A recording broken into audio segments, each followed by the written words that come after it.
Today is one of my favorite episodes and yours as well every year because we kick off the new year with my dad, Dave Ramsey. Welcome. Well, honored to be back as always. It's been a year, you know? Just like that, real fast. Just change it up, you know? Welcome back to the show because we're going to chat about this idea of having a fresh new start when it comes to your money, and the new year is a perfect time to do that. So, in the spirit of new beginnings, we're going to do a little State of the Union and share some money habits that you may want to change. Now, make sure to subscribe and share this episode with a friend who might enjoy this conversation. All right, I'll kick us off with the first one. So, a money habit to change this year is not knowing where your money's going. If that is a habit in your life, it is for a lot of people. They just have no clue. They get paid and they just kind of live their life throughout the month, and then they get paid again and they do the same thing. It's kind of this passive way of dealing with your money. So being intentional, being purposeful is one of these things that winning with money, it's crucial to do. Absolutely. You know, I'm often asked by a reporter interviewing me, what's the number one mistake? As if there's one single thing that people make with money. And it is not being intentional. Just not paying attention. When you just focus on it, you go, oh, that's smart. Oh, that's dumb. Yeah. But you have to actually look at it to have that thought. And this idea that it's all just kind of noise and it's around you, and then you wake up 40 years later at retirement broke. Yeah. And you cannot let money happen to you. You have to happen to it. And we found over all the years at Ramsey of doing the work we do that the more focused people are just on the subject, not obsessed with money, not worshiping money, but just paying attention. Like you pay attention to your health, you pay attention to your marriage, you pay attention to your parenting, and it all gets better when you pay attention to it. Yes. And I think people's speed bump with this one specifically is they feel overwhelmed. They're like, oh my gosh, if I have to pay attention to every little detail, I'm not great at details, I'm not great at doing this. That can be a roadblock for people mentally when they're thinking about this. It's not the details we're talking about. It's the concept. Just actually care about your money. And then you can decide how far into the weeds to get with that. Whether that's an investment choice or whether that's getting on a budget, whether that's agreeing on the spending with your spouse, you decide how nuanced and how much detail. But you've got to pay attention. And know what's going on. Yeah. So you mentioned the budget, and that's a great starting place, you guys. If you want to actually focus and realize, okay, this is where my money's going, the best place to do that really is a budget. And Every Dollar is the best budgeting app out there. It's the one that Winston and I use. So I'll put a link down below, and you can actually create a budget for free. And so do that and start actually kind of getting in this rhythm of understanding, okay, this is where my money's going. It's really helpful. Absolutely. Number 2, not revisiting your investment strategy. If your investing's been on autopilot for a while, make sure you're contributing a full 15% if you're in baby step 4, not including your employer match, to your retirement every single year. Yeah. So we always say to pause investing completely while you're getting out of debt and getting an emergency fund in place. And then once you're doing that, that's all complete, then press play on investing, that 15%. And then once you get to baby step 7, you can even relook at that as well. If you want to start maxing out things or going above that 15%, once your house is paid off, that's a possibility. Now, one thing that we talk about in this step that I get a lot of questions about on social media is we don't include the employer's match. You just mentioned that. So if your employer, matches 4% and you put in 4%, only that 4% that you put in is counted towards the 15%. It's not 8% you're looking at. And a lot of people ask why. So what would you say? Well, when we ran all the numbers to develop the baby steps, and we ran case studies from a single mom making $23,000 to a doctor making $250,000, under what circumstances can anyone build wealth? And in any budget, if you don't have any payments but a house payment, and your house payment is reasonable, and you're living on a written plan, on any budget, the individual can find 15%. And that's the only thing that we could find that's consistent. So we can't always anticipate when we lay out these baby steps that you're going to have a pension, or you're going to, or my wife's a teacher and she gets this, or my boss does 6%, his boss does 3%. You can control you. That's all you can control. And if you can put 15% aside, no matter what you make. Yeah. If you don't have any payments except a house payment and you got your emergency fund in place. So if you do that. Quit looking for a reason to not put money in investing. Yeah. And that's where wealth comes from. It's like, I want to be less wealthy. No, that's not the plan here. And some people, they want to go more than 15%. No. Just because we got to get onto the other baby steps. Yes. We don't want to use up that money and have no money for the kids' college in baby step 5. Yeah. And use up that money and we don't have any money left to put extra on the house mortgage and get it paid off because the 401k and the house mortgage being paid off, these are the two elements of the baby steps millionaires that we find all the time. Yep, that's huge. All right, number 3 is comparing your life to someone else's. So Christmas is over. You have already scrolled through everybody's Christmas break and what they got for Christmas and where they went for Christmas and all of it.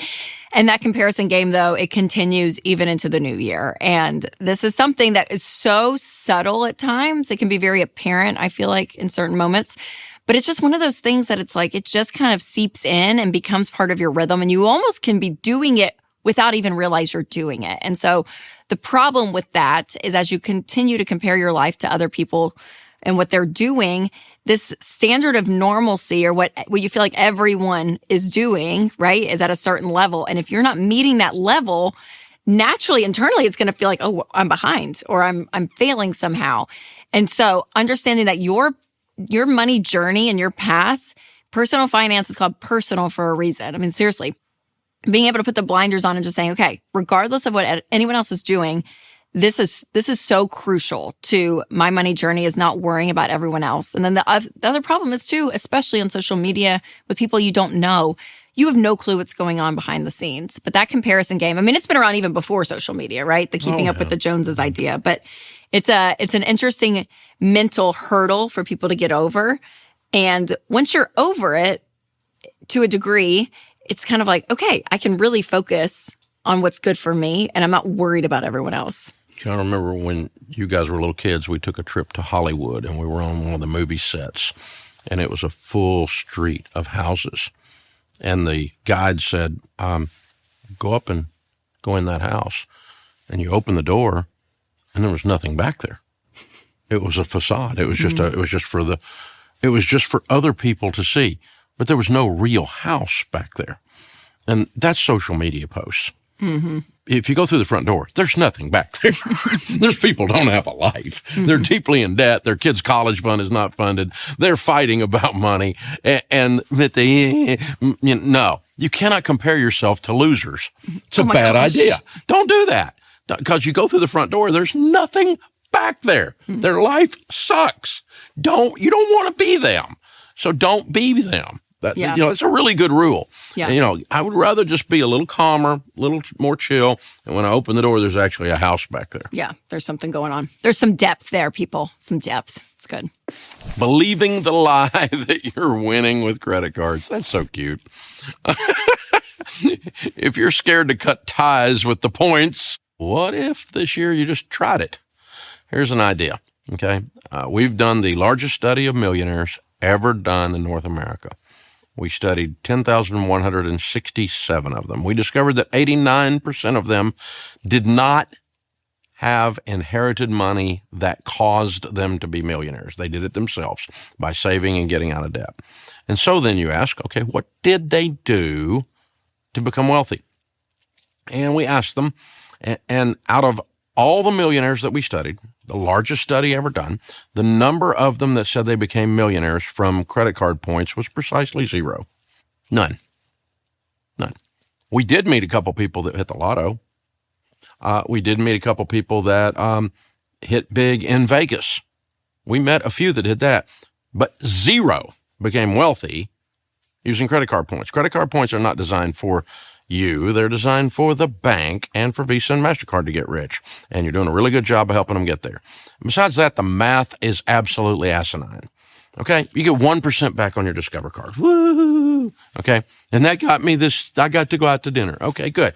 Now let's do the math on that. So that means you spent $100,000 on your Discover card to get $1,000.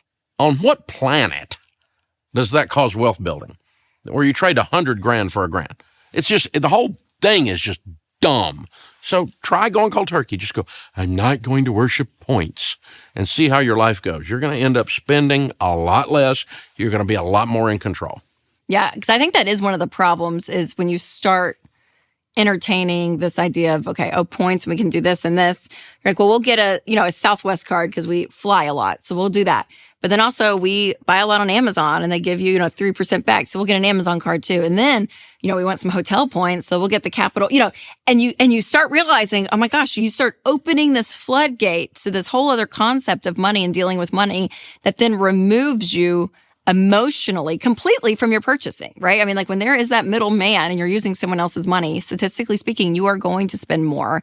And there's just something powerful about spending in the present. You go out to dinner and you just pay for your dinner right there. Here we go. And not waiting for a bill at the end of the month. So that delaying the bill causes you to justify and spend more. It just does. And I think that's the truth of it all is like, this is where banks make their money. I mean, the amount of, people that there are some people that pay it off every month. We hear that argument all the time.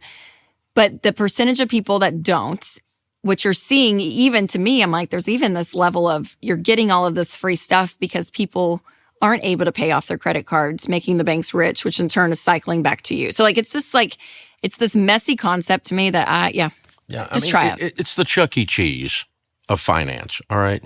You go in, you put a quarter in, you play the game, now and it's you get tickets. Now it's a card. Now it's a card, and you get tickets. But it costs a quarter, effectively. Sure. And you get this many tickets, and then you get this many tickets, and then this many tickets, and then this many tickets. And you got tickets that they'll fill up a whole bucket of tickets, right? And you've got like $150 invested in these tickets. And you can trade that for a stuffed animal that's this big that costs somewhere around 2.5 cents in China. Okay? It's the Chuck E. Cheese of finance. It's so true. It's so true. Golly, that's my kids though. And now it's all on cards. They don't even get tickets. It's literally on a card. And then they go and they turn it in and they're like, oh my gosh, we got 2,000 points. Maybe Visa owns Chuck E. Cheese. Oh, Maybe not. I'm kidding. Conspiracy theory. Love it. All right, number 5 is keeping debt around because the payments are quote unquote manageable. And we see this a lot kind of in the normalcy of the way people deal with money. They're like, well, it doesn't hurt like too bad. Like it's not great, but like we can pay the minimum payment of like the 2 credit cards. Like we're paying the car payment, but like, we can make the payments, but it's just, it's like this almost lukewarm way of dealing with money. And what we have found over time is when you have principles in your life and principles around your money, and you actually stick to it, you're going to make progress so much faster because this like, kind of like, it's almost this like lazy, okay, middle ground approach to your money is not going to cause you to be wealthy long term. And in fact, it just kind of keeps you in the cycle that you don't even realize you're in.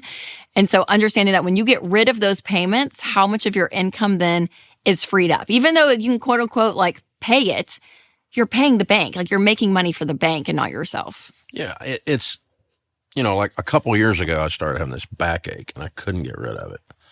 But it wasn't that bad, but it was okay.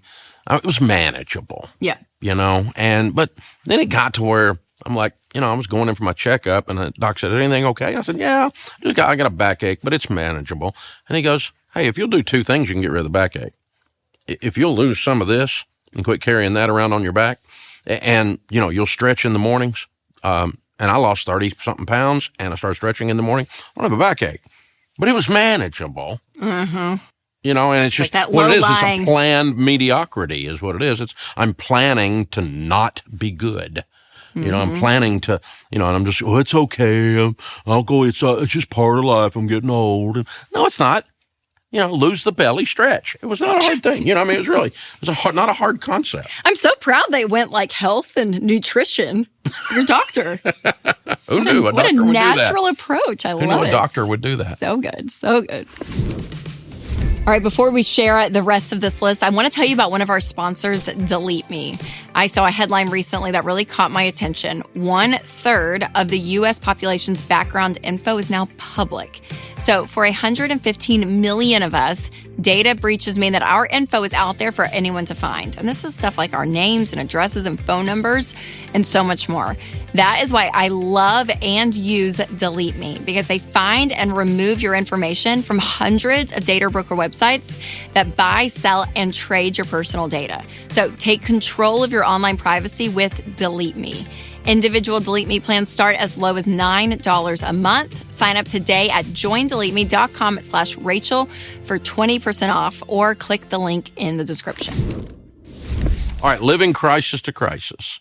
If you never put in the work to save your emergency fund, you're always behind paying off debt from the last catastrophe. Baby step 1, save $1,000 for a starter emergency fund, and then after you're out of debt, everything but the house. In baby step 2, you finish the emergency fund with a fully funded emergency fund of 3 to 6 months of expenses. I avoided this one until I went broke because I thought I could out-earn my stupidity. No matter what happened, I could just make some more money. Because I'm a glass half full guy, I can always go make some more money. I did not understand the damage it was doing to my anxiety level and to the anxiety level of my wife. And when we put the emergency fund in place, we haven't touched it since, even for emergencies. Mm-hmm. We value it being there, the peace it gives us. It turns a crisis into an inconvenience. Yeah.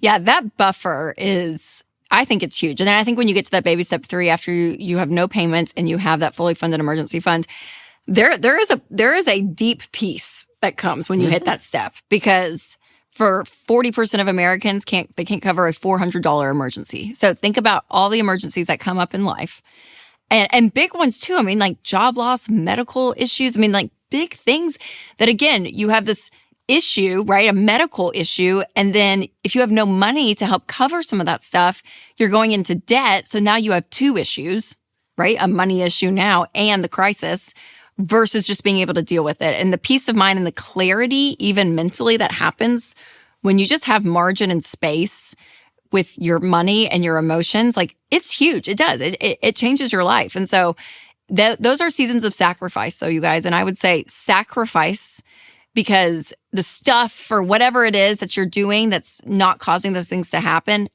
it's not worth the peace. It's not. So that peace is, I mean, it's everything. I mean, it's why you call it financial peace. I mean, it really is shooting for that. And I feel like that's one of the first moments that you really feel this like, breath of fresh air. There we go. Love it. So good. All right, number 7, paying for random subscription costs without knowing why. I'm so guilty of this. Literally, in our EveryDollar app, we'll get like these transactions from Apple, and it's like $3.99. I'll get one for like $10.99, and then something else, and I'm like, and I have a subscription line item in our budget, and so we just kind of drag and drop it.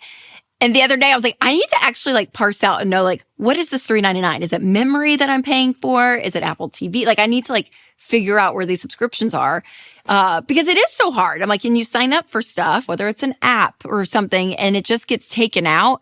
And you really don't realize like how much money is just leaving, and you don't even know what it is. So it's wild. And doing an audit on all your spending, including subscriptions, is just, it's paying attention to your money. It goes back to the very first one of these 10. Yes, for sure. So get those subscriptions out of there that you're not using. Oh, here's another one that's stupid that we're still paying for. It just happened yesterday. We're paying for an indoor trampoline park for our kids. And I got the membership. Here's where they get you. Is you go in and they're like, oh, for 3 kids, it's $15 each for them to jump, right? So it's like $45.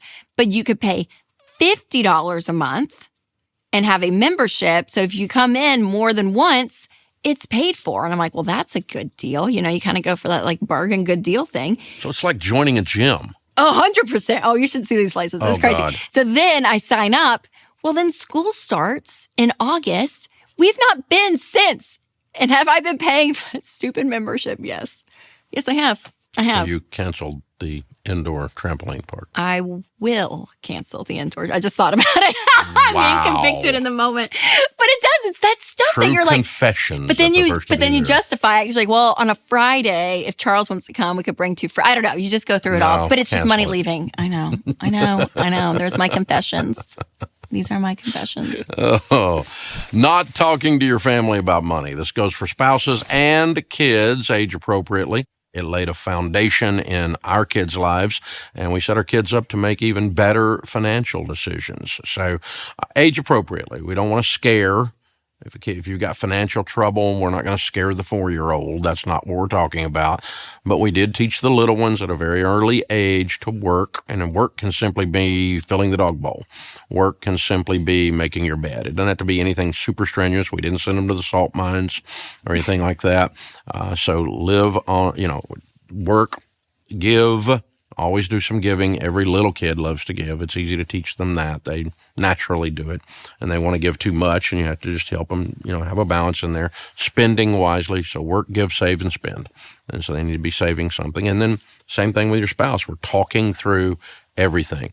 Where there's a low communication level in the household, there's a high correlation with being broke. When you're not talking about it. Right. And it's not. Well, and I think some people, they avoid the conversation because it, can trigger fights and arguments and all of it, but especially within a marriage. Like if that's the thing that keeps bubbling up, that's the issue you want to work on. So it's not the thing to sweep under the rug. It's actually the thing to dive into. Okay, so talk to me about when we're talking about kids and money, the tactical stuff like that, working, giving, saving, spending, learning to do all three is really important. So you don't want them just to spend everything. You don't want them just to save everything. You don't want them just to give everything. You got to learn how to do all three. Because again, you're training them that when they leave the house, this is how you handle money. But then there's the emotional side of money that is not always talked about either. And that's, the contentment side, the gratitude. It's kind of your approach to money. And I think one of the biggest myths about our family is that we are like obsessed with money, or all we talk about is money. Everyone's like, we oh my gosh. hardly ever talk about I know. money. Right. That's my thing is I'm like, gosh, Mom and Dad, like it was always just in life, like every other topic. Seriously, it was like, I don't know, politics and drinking and money and church. It was like all these elements of life just gets talked about in conversation more organically. And I think that's way more of an effective strategy. But what would you say to a family that maybe is further along on the baby steps? They are starting to build wealth. Things are a little bit easier. It's not as strenuous for them right now. How do you talk through and explain and understand that money, it's not an idol. It doesn't become a god. It has a proper place in your life. And if it doesn't, that can ruin you, right? There's a lot of scriptures around that warning. So it's those intangible parts of money that I think people are really curious about.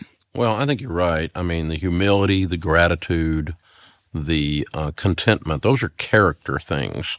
And that's good parenting, to teach your kids those things. And if they're walking out gratitude, just please and thank you, then that leads immediately to I'm not the center of the universe, which helps with contentment. Mm-hmm. Because contentment is if I get, the opposite discontentment is in the money space is if I get more stuff, people will like me. Yeah.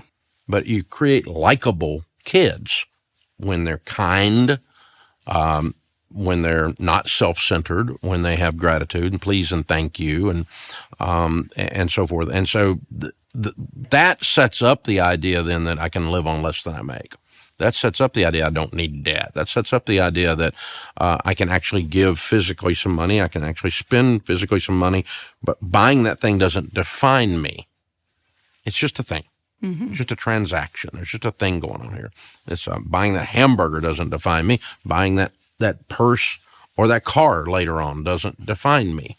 And so it's not my identity. I'm not what I drive. I'm not all those things. And so that's what you're teaching the kid in the rhythm.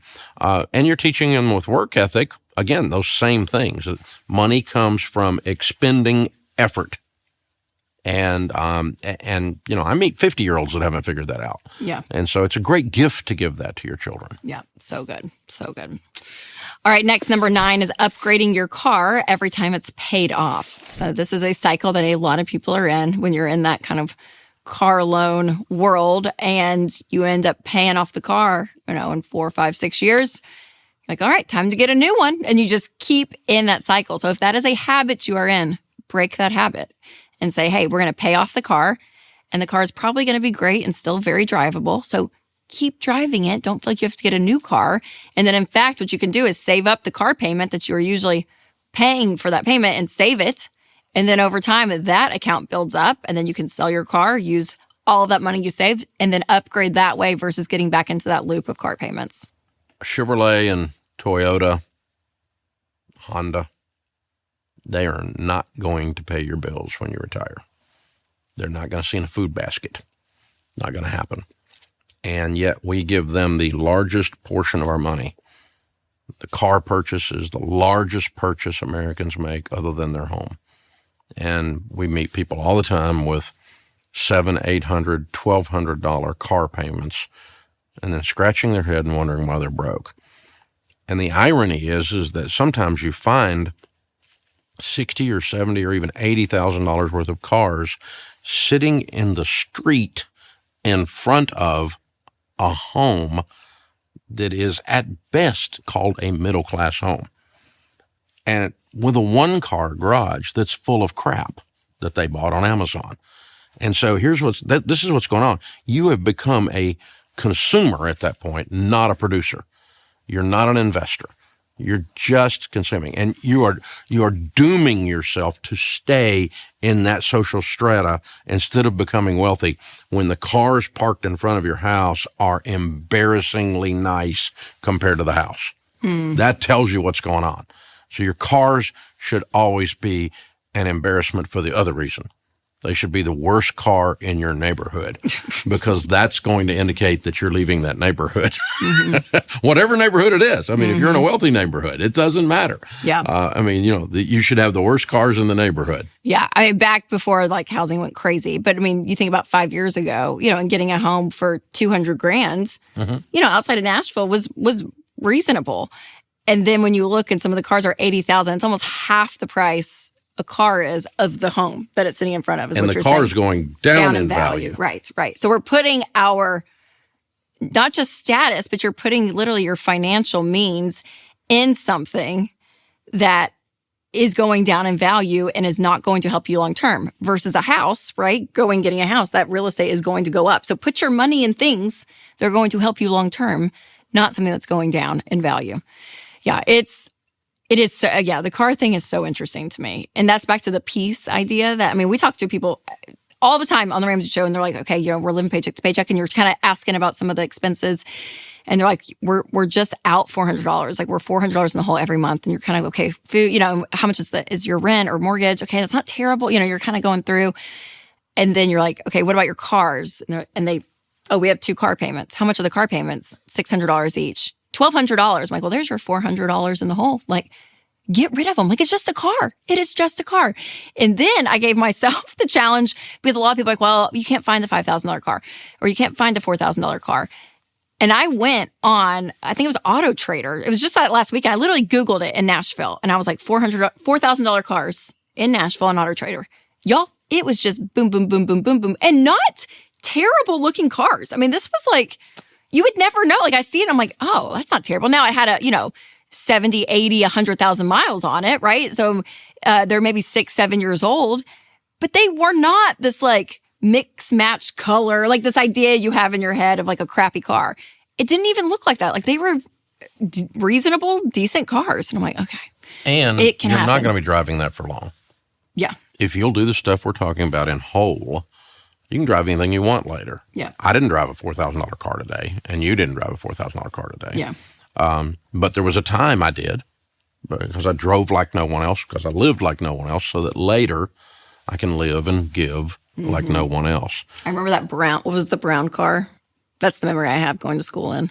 The brown one? Yeah. It was brown? Yeah, it was nasty. What was it? It was a Mark 7. It had like 200,000 miles on it. And the roof, but there was like the lining of the ceiling of the roof. The was, headliner. Was, the headliner was all separated. So literally it would like... It would drop down on the kids' heads. Well, it kept your hair flat. But it was good. It was good. Just, we don't want any bumps.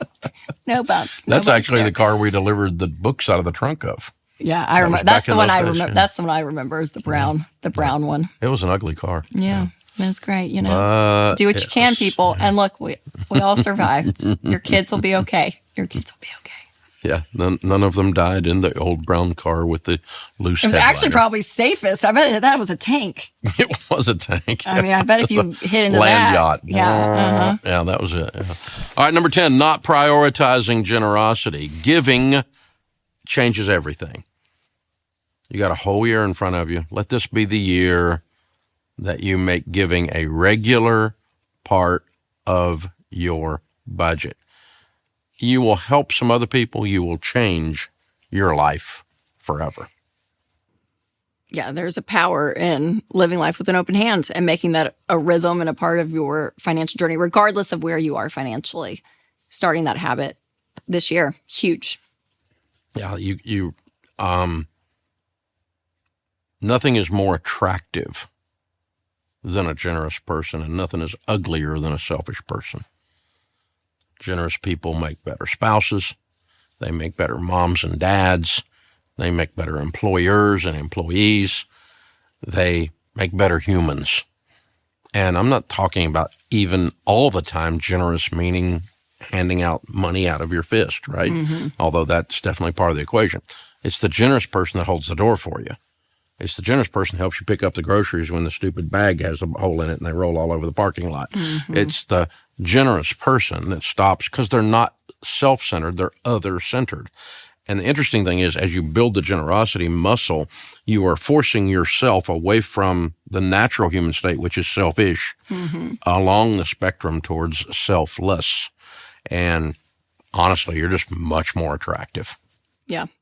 Yeah. And it's amazing the quality of your life and your relationships and the way you just view everything is just different. I mean, it really is. It really is. So, making that a part of your rhythm in 2025 is huge. All right, if I could recommend one thing that everyone should be doing with their money in 2025, again, it was getting on a budget. We talked about this at the beginning of this episode, but I think it is huge. And a really great way is by joining our Ramsey live stream, Take Control of Your Money. I'll put a link down below and we will be there on the live stream chatting about your money this year. That's on January 23rd. So make sure to, click that link and join us because we want to help you be empowered when it comes to your money. That is why we come to work every day, is to help you. Oh, and it's free. Look, you're saving money already. Doesn't cost $50 to jump in the indoor trampoline park. We're given to you for free. It's cheaper than the trampoline park. Cheaper than the trampoline park. Most things are. If you want more tips from the one and only Dave Ramsey, make sure to check out the episode 22 Expenses to Cut that you won't even miss. You can click here, or if you're listening on podcast, click the link in the description. All right, you guys, Happy New Year. And remember to take control of your money and create a life you love.